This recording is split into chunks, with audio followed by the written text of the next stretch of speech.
ನಿನಾದಿನ ಇಂದಿನ ಸಂಚಿಕೆಯಲ್ಲಿ ಕೋಟೆ ರಾಜೇಂದ್ರ ಅವರು ವಿಕ್ರಮ್ ಅವರಿಗೆ ಫೋನ್ ಮಾಡ್ತಾರೆ. ತಮ್ಮ ಬರ್ತೀಯಾ, ಎಷ್ಟೊತ್ತಿಗೆ ಬರ್ತೀಯ ತಮ್ಮ, ನಿನಗೆ ಕಾಯ್ತಾ ಇದ್ದೀನಿ ಅಂತ ಹೇಳ್ತಾರೆ. ಹಾಂ ನಾಯಕ್ರೆ ಬರ್ತೀನಿ ನಾಯಕ್ರೆ ಅಂತ ಹೇಳಿ ಆಟೋನ ಒರೆಸ್ಕೊಂಡು ರೆಡಿ ಆಗ್ತಾರೆ.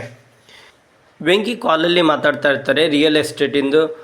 ಸರ್ ಏನು ಅಡಿಕೆಯಲ್ಲಿ ಮೇಲೆ ₹1 ಕೊಟ್ಟಿದ್ರಲ್ಲ, ಈಗ ನೋಡಿದ್ರೆ ಬೇಡ ಬೇಡ ಅಂತ ಇದ್ದೀರಾ ಅಂತ ಹಲೋ ಹಲೋ ಹಲೋ ಅಂತಾರೆ. ಆದರೆ ಅವರು ಕಟ್ ಮಾಡಿರ್ತಾರೆ.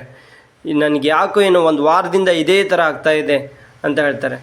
ನೀವು ಒಂದ್ಸರಿ ನಿನ್ನ ತಮ್ಮನ್ನು ಕರ್ಕೊಂಡು ಹೋಗ್ರಿ, ನೋಡಿ ನಿಮ್ಮಣ್ಣ ವಿಷ್ಣುನ ಆಫೀಸಿಗೆ ವಿಕ್ರಮ್ ಹೋದ ನಂತರ ಅವನಿಗೆ ಕೊಡೋ ಮರ್ಯಾದೆನೇ ಬೇರೆ ಆಗಿದೆ ಅವ್ರ ಬಾಸು ಅಂತ ಶೈಲು ಹೇಳ್ತಾರೆ. ಅದನ್ನು ಕೇಳಿಸ್ಕೊಂಡು ಬಂದ ವಸು, ಶೈಲು ನೀ ಏನು ಹೇಳ್ತಾ ಇದೆಯಾ, ಮಾತಿನಲ್ಲಿ ವ್ಯಂಗ್ಯ ಇದೆ ಅಂತ ವಸು ಅವರು ಹೇಳ್ತಾರೆ. ನಾನು ಹೇಳಿದೆ, ಸರಿಯೇ ಹೇಳಿದೆ, ವಿಕ್ರಮ್ಮು ನೋಡಿ ಆ ಆಫೀಸಿಗೆ ಹೋದ ನಂತರ ಅವ್ರು ಕೊಡೋ ಮರ್ಯಾದೆನೇ ಬೇರೆ ಇದೆ ಅಂತ ಅಂದೆ ಅಂತ ಹೇಳ್ತಾರೆ. ಆಗ ಜಯಮ್ ಅವರು ಬರ್ತಾರೆ. ಶೈಲು ಏನು ಮಾತಾಡ್ತಾ ಇದೀಯಾ ನೀನು ಅಂತ ಹೇಳ್ತಾರೆ. ಇಲ್ಲಿ ವಿಕ್ರಮ್ ಅವರು ಕೋಟೆ ರಾಜೇಂದ್ರನ ಮನೆಗೆ ಬರ್ತಾರೆ. ಹಾಂ ತಮ್ಮ ಹೆಂಗಿದೆಯಾ ತಮ್ಮ ಅಂತ ಹೇಳ್ತಾರೆ. ಚೆನ್ನಾಗಿದ್ದೀನಿ ನಾಯಕ್ರೆ, ನೀವು ಹೇಗಿದ್ದೀರಾ ನಾಯಕ್ರೆ ಅಂತ ಹೇಳ್ತಾರೆ. ಚೆನ್ನಾಗಿದ್ದೀನಿ ಅಂತ ಹೇಳ್ತಾರೆ. ಏನು ತಮ್ಮ ನಿನ್ನ ಮನೆಗೆ ರೌಡಿಗಳು ಬಂದ್ರಂತ, ಹೌದಾ, ನನಗೊಂದು ಮಾತು ಹೇಳಬೇಕಾ ಇಲ್ಲ ನೀನು ಅಂತ ಕೋಟೆ ರಾಜೇಂದ್ರ ಅವರು ವಿಕ್ರಮ್ ಅವರಿಗೆ ಹೇಳ್ತಾರೆ. ಇಲ್ಲ ನಾಯಕ್ರೆ, ಸಣ್ಣ ಪುಟ್ಟ ವಿಷಯ ಮನೆಯಲ್ಲಿ ಯಾರಿಗೂ ಗೊತ್ತಿಲ್ಲ ಈ ಥರ ಆಗಿರೋದು ಅಂತ ವಿಕ್ರಮ್ ಅವರು ಹೇಳ್ತಾರೆ.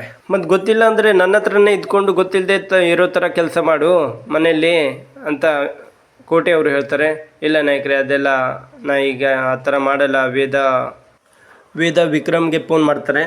ಕೂಡ ನಾನು ತರಕಾರಿ ತೊಗೊಂಡು ಇಲ್ಲೇ ಬರ್ತಾಯಿದ್ದೀನಿ, ನಾನು ಬಿಟ್ಟು ಹೋಗಿದ್ಯಲ್ಲ, ನಾನು ಅಲ್ಲೇ ಇದ್ದೀನಿ ಬಾ ಅಂತ ಹೇಳ್ತಾನೆ. ಹಾಂ ಸರಿ, ನೀ ಲೊಕೇಶನ್ ಕಳಿಸು, ನಾ ಬರ್ತೀನಿ ಅಂತ ಹೇಳಿ, ಸರಿ ನಾಯಕ್ರೆ ನಾ ಬರ್ತೀನಿ ಅಂತ ಹೇಳಿ ಹೋಗ್ತಾರೆ. ಆದರೆ ಅಲ್ಲೊಬ್ಬ ರೌಡಿ ವಿಡಿಯೋವನ್ನು ಮಾಡಿ ನಾಯಕರಿಗೆ ತೋರಿಸ್ತಾರೆ.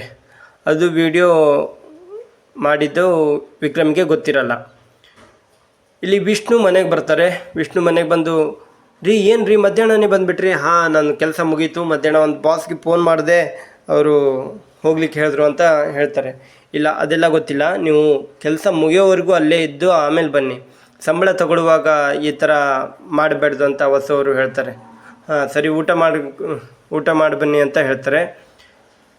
ಇಲ್ಲಿ ಪ್ರೀತಮ್ಗೆ ಹುಡುಗಿನ ನೋಡೋದಕ್ಕೆ ಫೋಟೋಸನ್ನು ಕೊಡ್ತಾರೆ. ಅಲ್ಲಿ ಪ್ರೀತಮ್ಗೆ ಹುಡುಗಿನ ನೋಡೋಕ್ಕೆ. ಆಗ ಅವರು ಹುಡುಗಿನ ಈಗ ನೋಡು ಯಾಕೋ ಆ ಥರ ಮಾಡ್ತಾ ಇದೀಯಾ, ಹಾಗೆ ನೋಡು, ಆಮೇಲೆ ಅಭಿಪ್ರಾಯ ತಿಳಿಸ್ತೀನಿ ಅಂತ ಹೇಳು ಹೋಗು ಅಂತ ಅವ್ರ ಅಕ್ಕ ಹೇಳ್ತಾರೆ. ಕಡೆಗೆ ಹುಡುಗಿ ಸ್ವಲ್ಪ ನೋಡಿ ಹೇಳ್ತೀನಿ ಅಂತ ಹೇಳಿ ಪ್ರೀತಮ್ ಅವರು ಹೋಗ್ತಾರೆ. ಅಲ್ಲಿ ಕೆಳಗಡೆ ಬಂದು ಪ್ರೀತಮ್ ಅವರು, ಫೋಟೋಸ್ ಎಲ್ಲ ವೇಸ್ಟು, ಇವೆಲ್ಲ ವೇದನೇ ಬೇಕು, ವೇದ ಇಲ್ಲದೇ ಇದ್ದರೆ ಇದೆಲ್ಲ ಡಸ್ಟ್ಬಿನ್ಗೆ ಹಾಕೋದು ಅಂತ ಆ ಪೇಪರ್ಸ್ನೆಲ್ಲ ಹರಿದು ಹೊತ್ತಾಕ್ತಾರೆ. ಇಲ್ಲಿ ಜಗನ್ನಾಥ್ ಅವರು ಮನೆಗೆ ಬರ್ತಾರೆ. ಅವಾಗ ಜಯಮ್ ಅವರು ಹೊರಗಡೆ ಬಂದು ಕೇಳ್ತಾರೆ, ರೀ ಏನಾಯ್ತು ರೀ, ವಸುದೇವ್ ಅವರು ಸಿಕ್ಕಿದ್ರಾ ಅಂತ ಕೇಳ್ತಾರೆ. ಹಾಂ ಸಿಕ್ಕಿದ್ದ ಅಂತ, ನನಗೆ ಒಂದು ಲೋಟ ನೀರು ತಂದು ಕೊಡು ಅಂತ ಜಗನ್ನಾಥ್ ಅವರು ಹೇಳ್ತಾರೆ. ಆಗ ನೀರು ತಂದು ಕೊಡ್ತಾರೆ. ನೋಡು, ನಾನು ಹೇಳೋದನ್ನು ನಮ್ಮಿಬ್ಬರ ಮಧ್ಯೆ ಮಾತ್ರ ಇರಲಿ ಅಂತ ಹೇಳ್ತಾರೆ. ನಮ್ಮ ಮನೆಗೆ ಎಲ್ಲ ರೌಡಿಗಳು ಬಂದಿದ್ದು ಇದನ್ನೆಲ್ಲ ಮಾಡಿಸಿದ್ದು ಕೋಟೆ ರಾಜೇಂದ್ರ, ಯಾಕಂದರೆ ವಿಕ್ರಮ್ ಮತ್ತೆ ರೌಡಿಸಮ್ಗೆ ಬೇಕು ಅಂತ ಮಾಡಿಸ್ತಾ ಇರೋದು ಕೋಟೆ ರಾಜೇಂದ್ರ ಅವರು ಅಂತ ಹೇಳ್ತಾರೆ. ವಸುದೇವ್ ಅವರಿಗೆ ಮನೆ ಮಾರೋ ಯಾವುದೇ ಇಂಟೆನ್ಷನ್ ಇರಲಿಲ್ಲ ಅಂತ ಹೇಳ್ತಾರೆ. ಇದೆಲ್ಲ ಇದು ಇವತ್ತಿನ ಸಂಚಿಕೆಯಲ್ಲಿ.